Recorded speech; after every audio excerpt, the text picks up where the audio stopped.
Hello, I'm Rob White, President of Envision Strategies, and I'm excited to be talking today with Matt Moss, who's your Assistant Vice Provost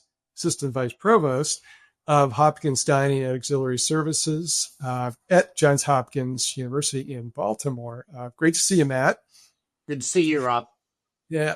So Matt, you've been there just a couple of years. It would be great if you could just tell us a little bit about how long you've been at Hopkins, where you were, kind of short version of your career prior to arriving in Baltimore, and what are some of your key areas of responsibility? Sure. Well, it's great to have an opportunity to talk with you today. As you said, I'm Matt Moss, AVP for Dining and Auxiliary Services. And I've been at Hopkins now 3 years and 1 week. Not that I'm counting. Uh, and it's been a great journey over the past 3 years. I came to Hopkins. It's a little bit of coming home for me. From a personal standpoint, my wife is from Baltimore, and so I had a great opportunity to when I took this opportunity to blend personal and professional reasons to take a great opportunity. But I spent prior coming to Hopkins about 21 years in the contracted food service business. Just prior to coming to Hopkins, I worked for Levy Restaurants in their convention center business in the Midwest, running a region for them.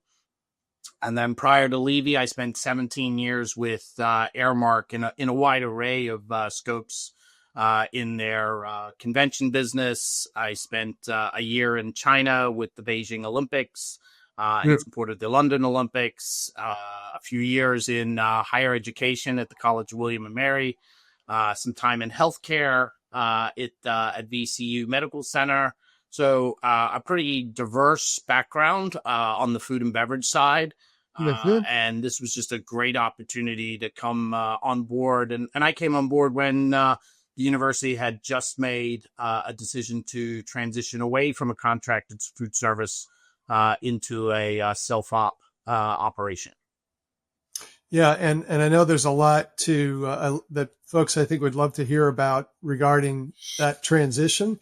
Uh, Really, today we're going to get your perspectives on I think two topics that you probably spend a significant amount of your waking hours on: the way you overcome complexity, and how the auxiliary services that report to you support student success. But I think first it would be helpful if you could provide a little bit of background or context for the some of the key initiatives that have already impacted the student experience relative to dining, and then kind of what's coming down the road there, particularly on the Homewood, the main undergraduate campus there.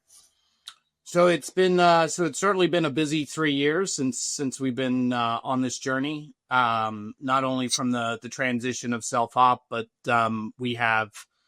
we're currently working or in the planning of five different construction projects at all variety of timelines.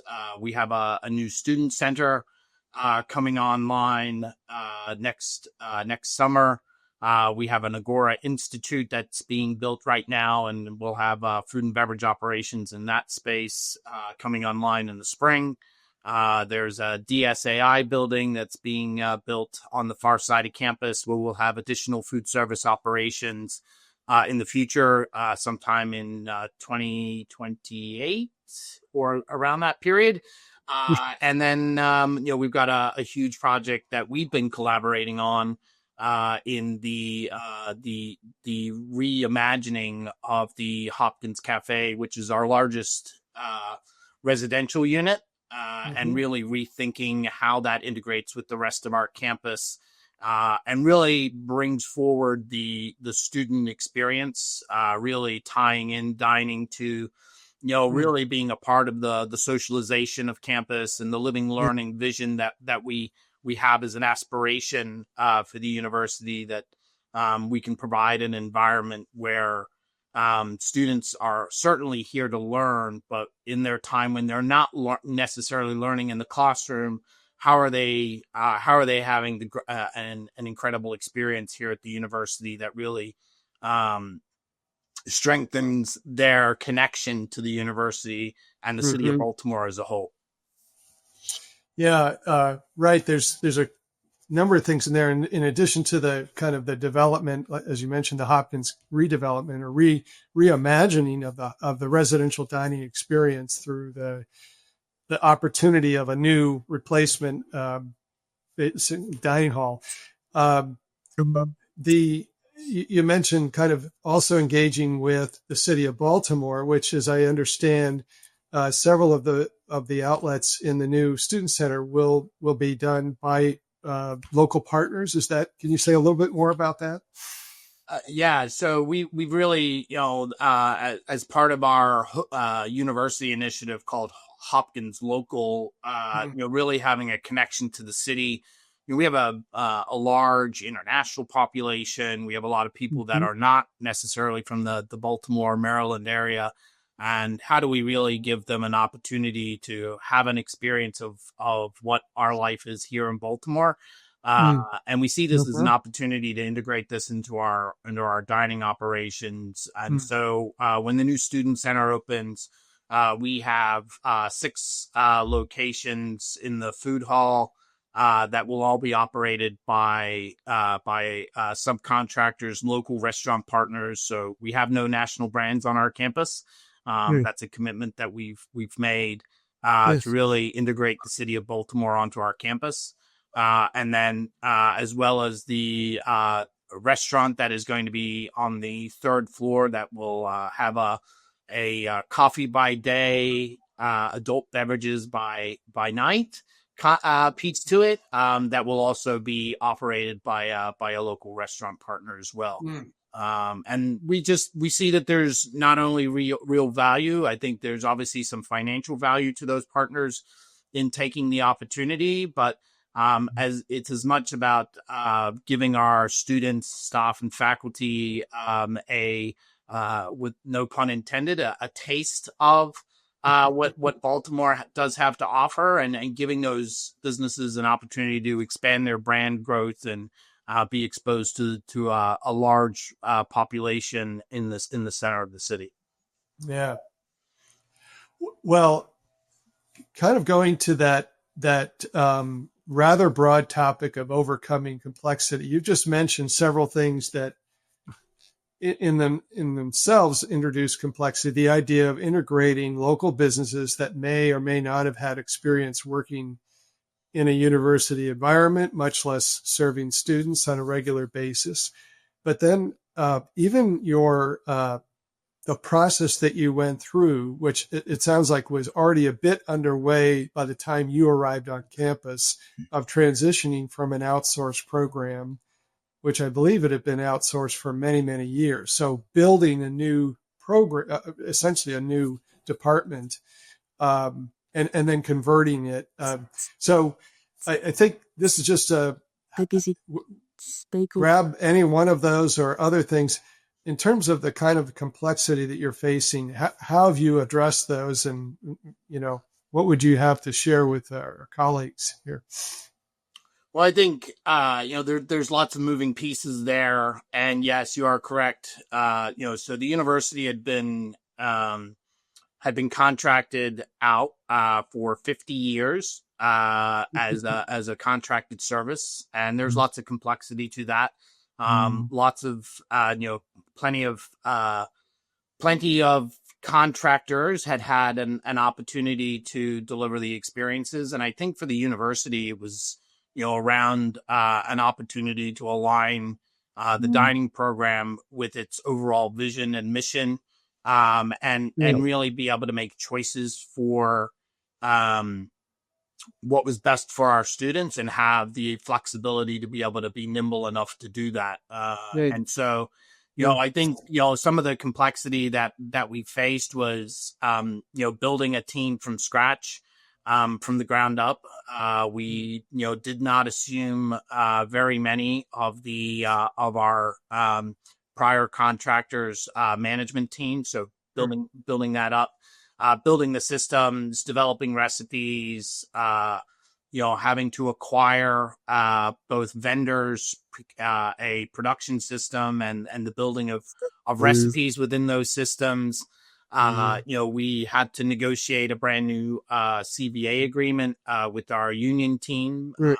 as the Yeah. university had made the decision that we were obviously going to continue our relationship with the union, but now that was going to be a direct relationship. And it was very important for the university to have those employees finally be a part of the university.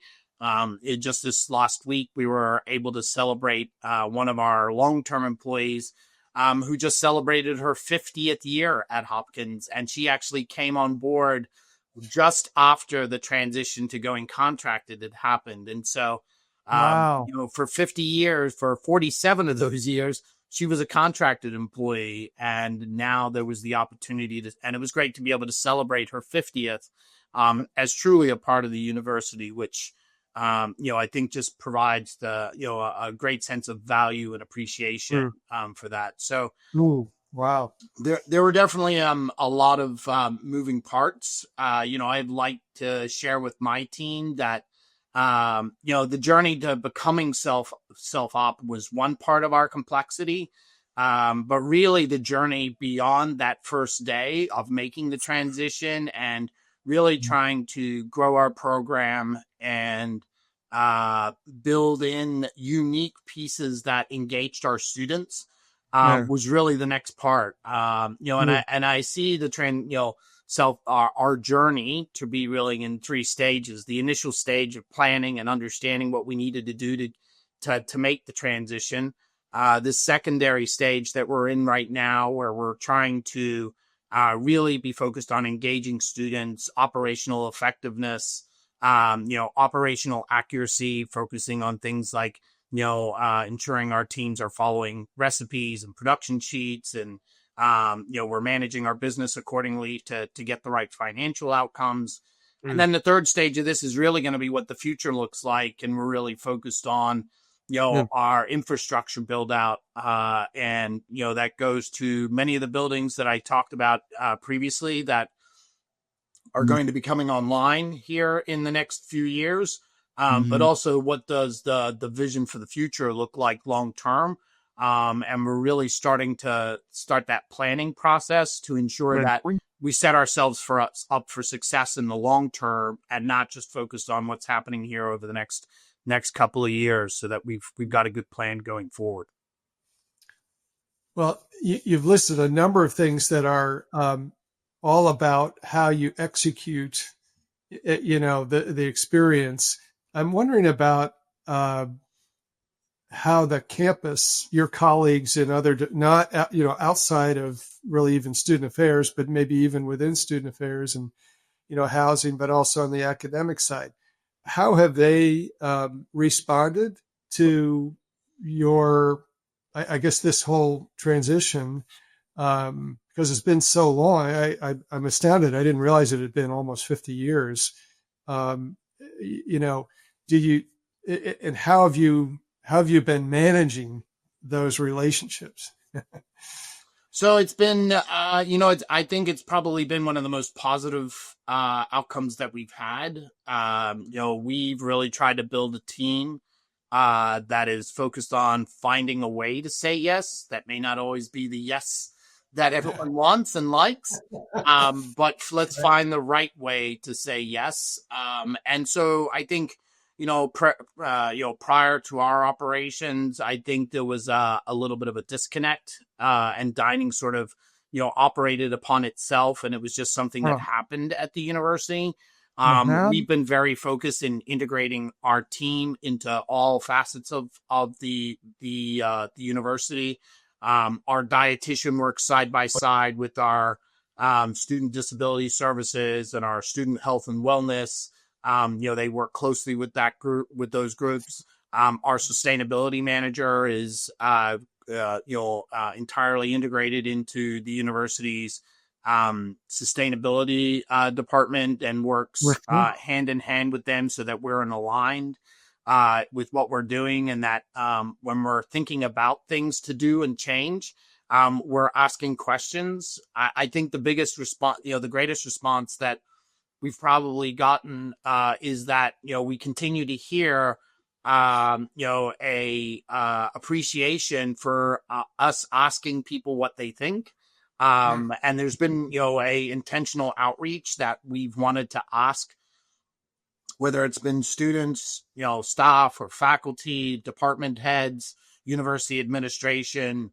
We want to clearly try to involve and ask the questions of a larger community. And at the core of everything we've tried to do has been our transparency, and just making sure that we're not afraid to, show what cards we have on the table, and be transparent about what we're doing and how we're doing it, whether that's, the good, the bad, or the ugly.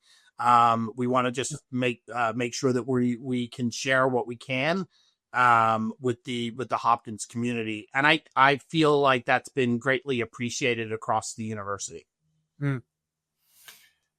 Well, another area of potential complexity is how to fund all of this, and to what degree. I mean, an auxiliary service technically should be self-funding in many environments, but the amount of infrastructure and investment just to make this happen seems like that you can't just rely on that coming out of the sale of food. To simplify it, are you how have you navigated those, the budget world, if you will? Well, finances are always challenging, whether you're in self-op or contract management. Yeah, either way. Yeah. I think, the university was certainly committed to making this transition, and understood that there were certain startup costs that we were going to have to, take on to be able to, fulfill the transition. It's definitely been a couple of years now of navigating those waters, and they have been challenging, I think. But I feel like now, as we open up our third year, I think we've got a much better handle on how to manage our business, what decisions we can make, because we have better data and we have some historical information that we feel like we can rely on. I think that some of that was also the data that we had coming into this transition. So much of it was based around coming out of the pandemic, and just difficult to understand what was real, what was not. We've also done, I feel like we've done a really good job of, promoting the dining program as accessible, and affordable to everybody. We've seen almost 30% growth in our meal plans, because we've been very intentional about making things accessible to our students. And, we haven't been happy with just saying, that the food and beverage program on campus was just for our residents. We've really been intentional about promoting this to, the students who live off campus, to our staff and faculty. We run special promotions during the summer months to engage our staff and faculty. Obviously during the year, that's a little more challenging with some of our infrastructure restrictions on, really, being bombastic about encouraging people to use our facilities. But we've also, been, expanded operating hours to make food more accessible, and we've seen great success. At our one location, which is our largest retail location, Levering Hall, prior to self-op, that location operated, 11 to 2. Last year, we expanded that to 11 to 7, based on feedback that we had gotten from our student body, that there was a need for retail options late, or into the evening, I should say, not that late. And we saw, and we used meal exchange to do that while we were selling more meal plans, and saw over 500 swipes a night. We've now expanded that this year to 9:00.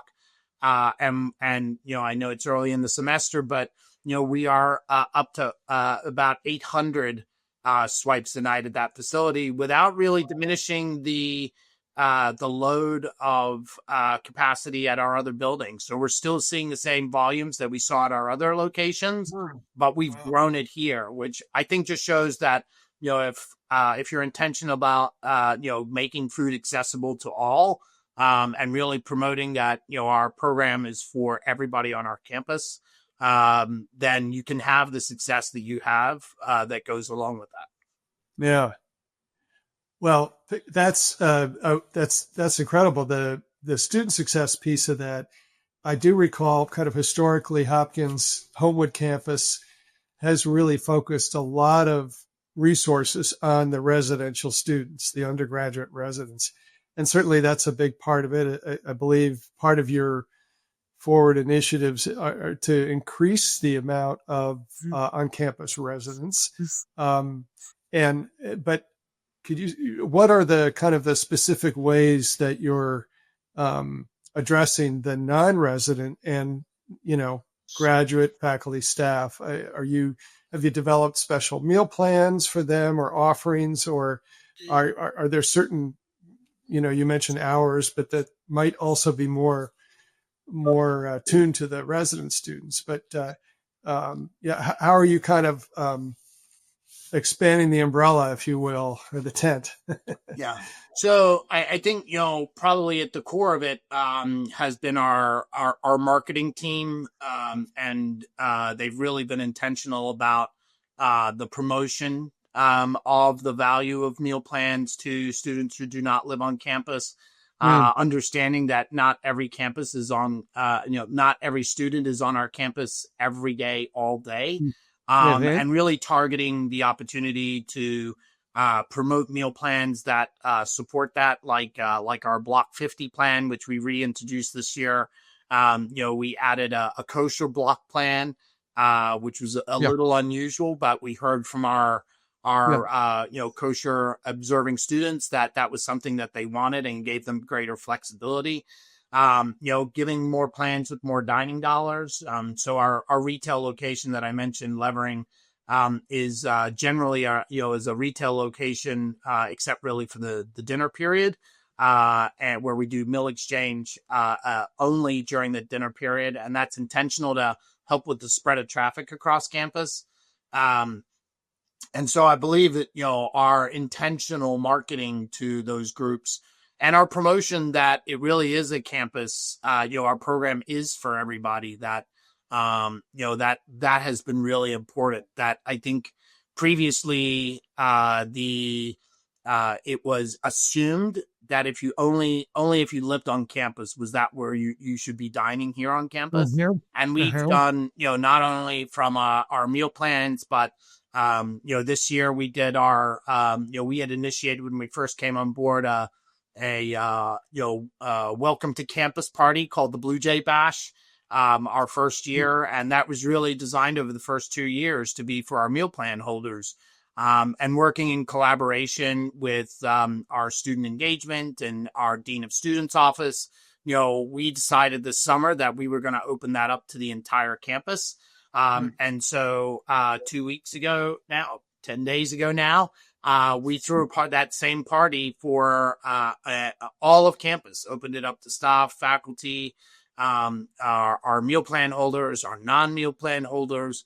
And it was fantastic. It really embraced, an experience that, Mm, food brings people together, and mm. that this was Yeah, an opportunity to try and do that for the whole campus, not just for the specific group that invests in our program every day.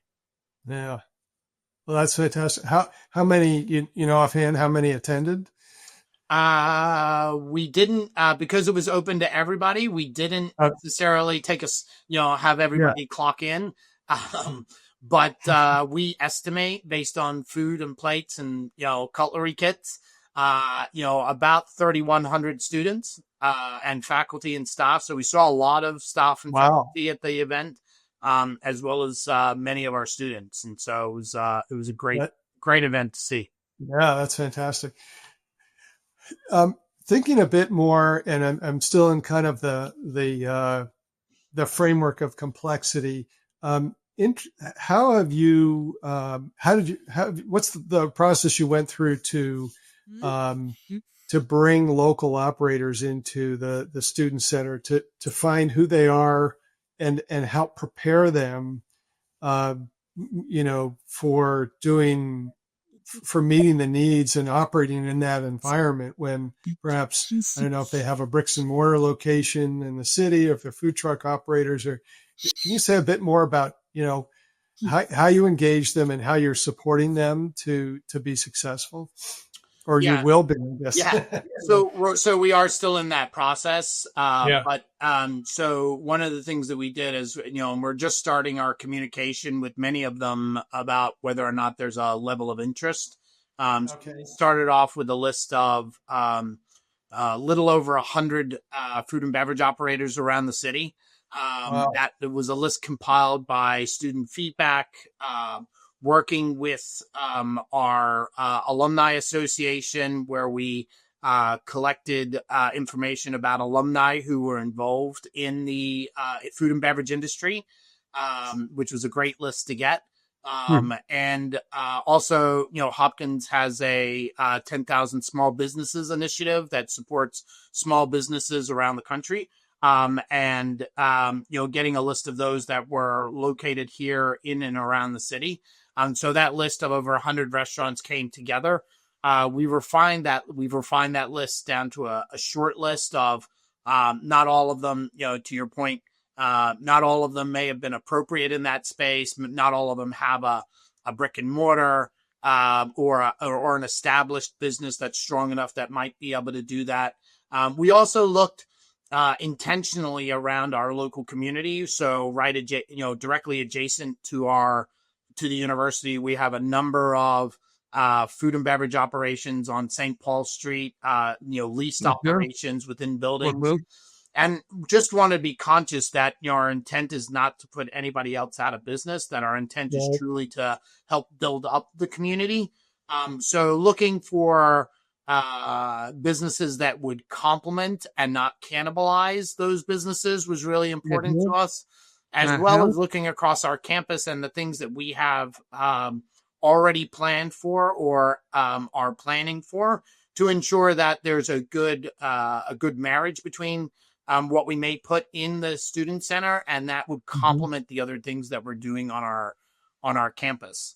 So we're down to a short list now of about 35 potential operators. We've started conversations with many of them through a process of, sending out some correspondence to understand whether or not there's an interest in coming to campus and being an operator. As you probably know, that doesn't always make financial sense for everybody. So we want to make sure that we're doing the right thing to support the business that, it may be a great opportunity for us, but it's got to be mutually beneficial for both the operator and the university as a whole.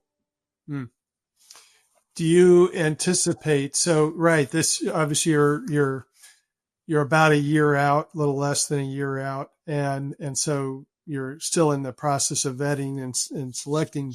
Do you anticipate that Hopkins Dining would provide support for these operators in any way, either with either kind of administrative functions or facilities or anything of that nature? Yes. So, it's really about it being a partnership. We're really not looking for a vendor relationship in this, as part of what we want on campus. This really has to be beneficial for both parties. As we do with our current subcontractors across campus, we are involved in reviewing their menus, nutritionalizing their menus. So with our on-campus dietitian, her responsibility is to nutritionalize the recipes from our partners. We provide access to our, website, social pages, those sorts of things to promote our partners.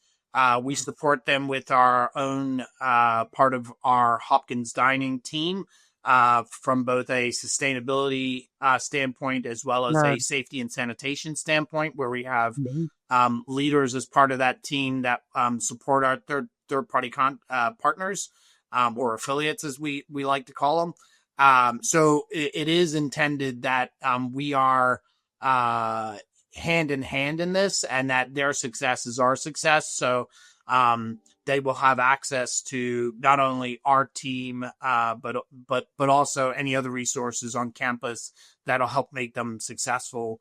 And the intent is for them to help grow their business. Hmm. It's just as important. Yes, certainly there's a bottom line to be achieved by being in this space. But the brand recognition, the ability to expose these businesses to a large swath of a large community in the city is just as important to their brand.